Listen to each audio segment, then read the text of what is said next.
Bismillahirrahmanirrahim. Assalamualaikum warahmatullahi wabarakatuh. Bagaimana kabarnya sahabat magnet rezeki semua? Semoga selalu dalam keberkahan dan kemuliaan dari Allah Subhanahu wa taala. Bagaimana materi-materi magnet rezekinya? Mudah-mudahan bisa membuka cakrawala berpikir Anda semua, kita semua, dan setelah itu insyaallah rezeki Anda berlimpah ruah, ya. Oke, pada kesempatan kali ini saya ingin menambahkan dosis dari ilmu tentang paradox of candy, jendela buram, dan yang terakhir adalah tips jeruk nipis, ya. Nah, ini berbicara tentang cicak dan jerapah, ya. Bapak Ibu, saya suka sekali dengan dua makhluk Allah ini, ya. Dan dua makhluk Allah ini bisa menjadi pelajaran yang berharga untuk kita semua. Yang pertama adalah cicak. Cicak ini Allah berikan menjadi makhluk yang kita lihat setiap hari, gitu ya. Jadi dia ada di dinding kita, ada di langit-langit kita, gitu ya. Kemudian ada di rumah kita, ya. Mudah sekali kita lihat makhluk yang satu ini. Uniknya adalah cicak ini makanannya terbang, Bapak Ibu, ya. Makanannya itu nyamuk, sementara dia nggak bisa terbang. Ini kita semua sudah tahu, ya. Tapi coba kita pikirkan betapa Allah Subhanahu wa taala memberikan rezeki yang unik bagi cicak, gitu ya. Cicak nggak bisa terbang. Kalaulah kita jadi cicak, apa yang kita katakan kepada Allah? Ya Allah, ini nggak adil sekali, gitu ya. Kenapa kok rezeki saya malah terbang, sementara saya nggak dikasih bekal yang cukup untuk mengejar makanan saya. Tapi cicak tidak melakukan itu. Dia hanya diam-diam merayap, gitu ya. Kalau kemudian datang seekor nyamuk, ya, datanglah seekor nyamuk. Dan lagu ini bagus sekali, ya. Cicak-cicak di dinding diam-diam merayap, datang seekor nyamuk. Bahwa yang menciptakan rezeki itu bukan kita. Yang menciptakan rezeki itu adalah Allah. Datang seekor nyamuk, ya. Baru kemudian di situ hab. Nah, ilmu hab inilah yang kita pelajari, gitu ya. Ilmu menangkap nyamuknya itu. Tapi sebelum nyampe ke ilmu hab, Bapak Ibu, pernah nggak Bapak Ibu melihat ada cicak yang jatuh, ya, dari langit-langit, kemudian tiba-tiba si cicak ini jatuh ke lantai, ya. Itu nyamuknya udah dikit lagi, Bapak Ibu, ya. Itu lidahnya udah menjulur, gitu ya. Terus kemudian sedikit lagi itu nyamuk kena. Tapi kemudian akhirnya si cicak tidak berhasil menangkap nyamuk dan akhirnya dia terjatuh, Bapak Ibu. Nah, coba kalau seandainya yang jadi cicak sekali lagi adalah kita, apa yang kita lakukan kepada Allah Subhanahu wa taala? Apakah kita mengatakan demikian? Ya Allah, sungguh nggak adil. Pokoknya saya udah frustasi, saya stres, saya udah nggak mau lagi nyari makan. Ya udahlah, pokoknya terserah engkau. Kalau seandainya saya mati, terserah deh, gitu kan? Apakah itu yang kita lakukan? Ya. Dan sayangnya, sebagian di antara kita sering melakukan itu, Bapak Ibu. Ya. Rezeki kita memang Allah sudah desain sedemikian agar Allah tahu siapa yang benar-benar berusaha, siapa yang benar-benar bekerja, dan Allah Subhanahu wa taala ingin lihat kesungguhan kita. Tapi kemudian ketika kita jatuh, maka sebenarnya Allah Subhanahu wa taala ingin memberikan gambaran pada diri kita bahwa sebenarnya bukan kitalah yang mampu untuk menarik rezeki itu, tidak sama sekali. Tapi Allah Subhanahu wa taala yang berikan rezeki untuk kita. Kalau Allah mau, maka mudah saja nyamuk itu datang pada si cicak, gitu ya. Nah, Bapak Ibu yang dirahmati Allah Subhanahu wa taala, akhirnya cicak ini tetap saja dia naik kembali, diam lagi, ya, bersungguh-sungguh lagi, bersabar lagi untuk kemudian datang nyamuk yang berikutnya. Nah, Bapak Ibu, semoga kita bisa mengambil hikmah dari kisah nyamuk ini. Nah, kisah yang kedua, atau kisah nyamuk dan cicak, ya. Kisah yang kedua adalah tentang jerapah. Saya terkaget-kaget ketika menemukan fakta ini, Bapak Ibu, bahwa ternyata jerapah itu sejak waktu bayi, ketika lahir bayi, ya, kakinya kan panjang sekali, Bapak Ibu, ya. Lalu kemudian si bayi ini langsung berusaha untuk berdiri. Tapi Bapak Ibu, oleh ibunya sendiri, ini si jerapah ditendang, Bapak Ibu, sampai jatuh. Bayi jerapah ini ditendang oleh ibunya sampai jatuh. Lalu kemudian si bayi jerapah ini naik lagi, berdiri lagi, mencoba untuk berbangun lagi, ditendang lagi sama ibunya. Dia berdiri lagi, ditendang lagi sama ibunya. Berdiri lagi, ditendang lagi sama ibunya. Berdiri lagi, ditendang lagi sama ibunya. Sampai kemudian akhirnya sang bayi jerapah itu kakinya kuat.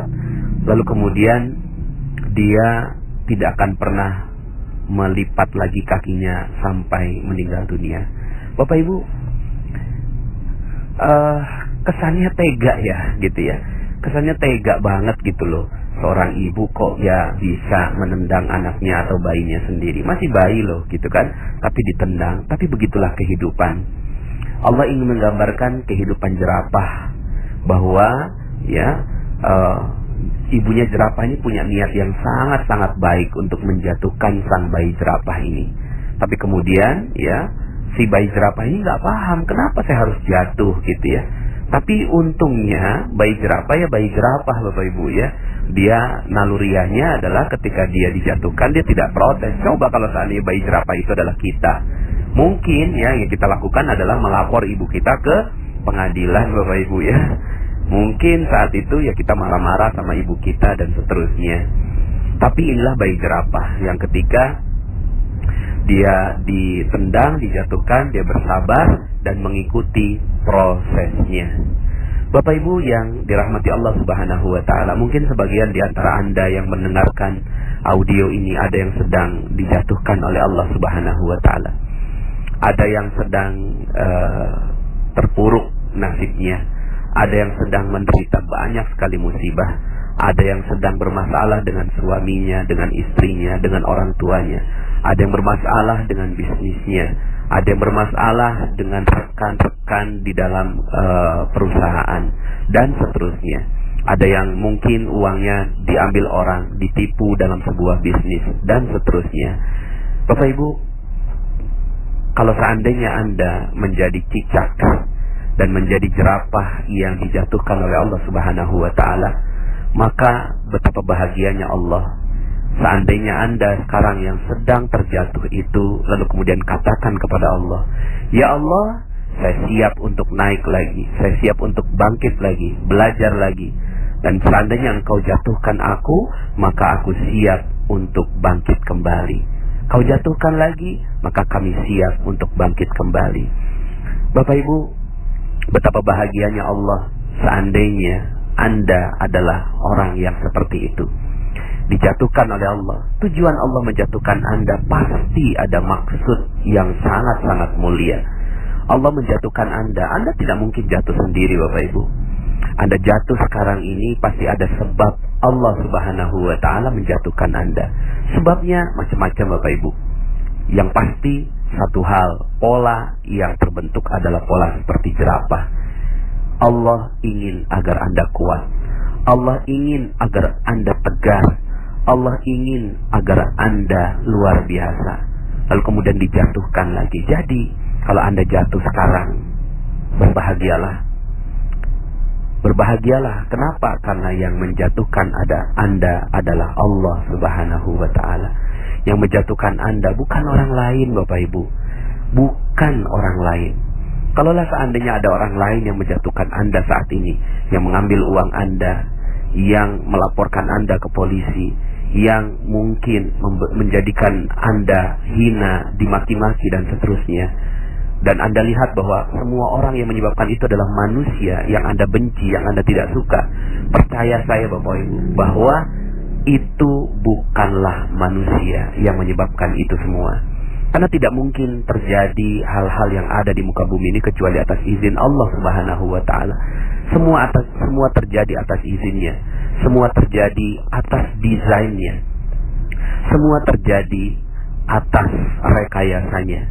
Semua yang terjadi di muka bumi ini atas seluruh perintah-perintahnya. Maka maafkan semua orang yang ada di sekitar Anda. Karena bukan karena mereka Anda jatuh, bukan karena mereka Anda tersungkur, bukan sama sekali. Tapi Anda jatuh karena Allah Subhanahu wa Ta'ala ingin melihat Anda tegar, ingin melihat Anda menemukan kesalahan-kesalahan Anda, ingin melihat Anda belajar lebih baik lagi, ingin melihat Anda menangis dan menyebut namanya. Lalu kemudian Anda bangkit kembali seperti bayi jerapah yang siap untuk berdiri. Bapak Ibu yang dirahmati Allah Subhanahu wa Ta'ala, sekali lagi, jika Anda sekarang sedang berat, maka nggak usah sirami diri Anda dengan jeruk nipis, Bapak Ibu, ya. Nggak usah, ya.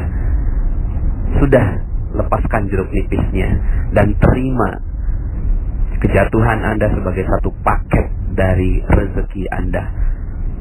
Satu paket. Fa inna ma'al usri yusra. Inna ma'al usri yusra. Sesungguhnya bersama kesulitan ada kemudahan. Sungguh bersama kesulitan ada kemudahan. Di balik kesulitan yang sedang menimpa Anda sekarang ini, ada sebuah janji Allah Subhanahu wa Ta'ala yang menginginkan Anda menjadi manusia yang luar biasa.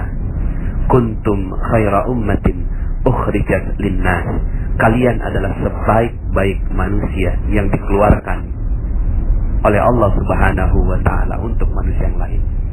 Maka tunjukkan bahwa Anda adalah manusia yang mulia. Tunjukkan bahwa Anda adalah manusia yang terbaik. Manusia terbaik bukan berarti orang yang gak pernah gagal, Bapak Ibu. Tidak. Manusia yang terbaik bukan berarti orang yang tidak pernah salah. Manusia yang terbaik bukan berarti orang yang tidak pernah berdosa. Tapi manusia yang terbaik adalah ketika mereka melakukan dosa, kesalahan, kelalaian, kehilafan, lalu kemudian mereka bangkit dan berdiri, sekedar meminta ampun kepada Allah Subhanahu wa Ta'ala dan siap untuk menerima kehidupan, babak kehidupan baru yang jauh lebih baik. Saya doakan tulus dari hati saya yang paling dalam agar Anda semua yang mendengarkan audio ini menjadi manusia-manusia terbaik di muka bumi yang siap memberikan karya terbaiknya untuk umat manusia. Terima kasih, saya Nasrullah. Sampai jumpa dalam audio-audio berikutnya. Assalamualaikum warahmatullahi wabarakatuh.